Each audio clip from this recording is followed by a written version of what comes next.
जैसा कि आपको पता है, संयुक्त किसान मोर्चे ने पूरे देश में, खासकर उन 5 राज्यों में जहां पर चुनाव है, प्रेस कॉन्फ्रेंस करके बीजेपी को सजा देने का ऐलान किया है। स्वाभाविक है, सजा जिसको दी जाती है वो कहीं ना कहीं अपराधी होता है। किसानों के, संयुक्त किसान मोर्चे की नज़रों में भारतीय जनता पार्टी, उनकी सरकार अपराधी है, क्योंकि उन्होंने झूठ बोला, हमको धोखा दिया। लगातार 1 साल आंदोलन दिल्ली के बार्डरों पर करने के बाद जो एक 5 लोगों के साथ फैसले में सरकार से समझौता हुआ था, उस समझौते पर सरकार खरी नहीं उतरी।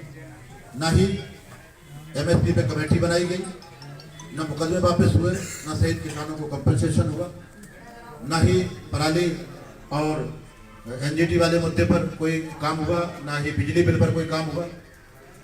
आपको पता है, ये सरकार शुरू से आंदोलन को बदनाम करती रही, नाना प्रकार के षड्यंत्र और अटैक करने का प्रयास किया।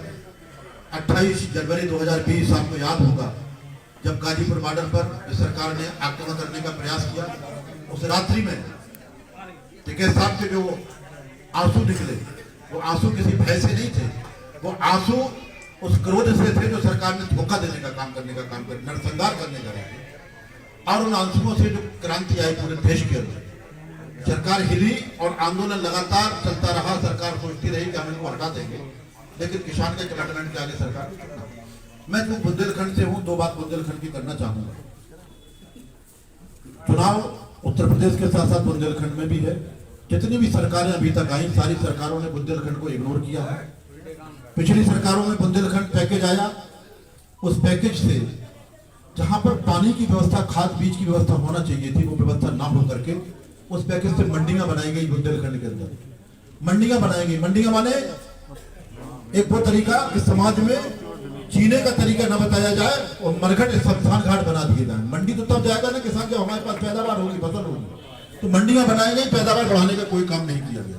इसी तरह से सरकारों ने बुंदेलखंड विकास बोर्ड बनाया, बहुत सारी चीजें करी गई। बुंदेलखंड में जब तक इंडस्ट्री नहीं आएगी, जब तक हमारे नौजवानों को, किसानों को रोजगार नहीं मिलेगा, तब तक पलायन बंद नहीं होगा। और पलायन बंद नहीं होगा तब तक अन्ना प्रथा का समाधान नहीं हो सकता। हनंदा को मैं बताना चाहता हूँ, पलायन और अन्नखंड से ही प्रारंभ हुई, क्योंकि जब लगातार 19 साल में 22-23 बार देवी आपदाएं आई, किसान घाटे की खेती करते करते बर्बाद हो गया। आत्महत्या का दौर यहाँ पर ऐसा चला कि थमने का नाम नहीं लिया। तो किसान ने अपने बच्चों को लिया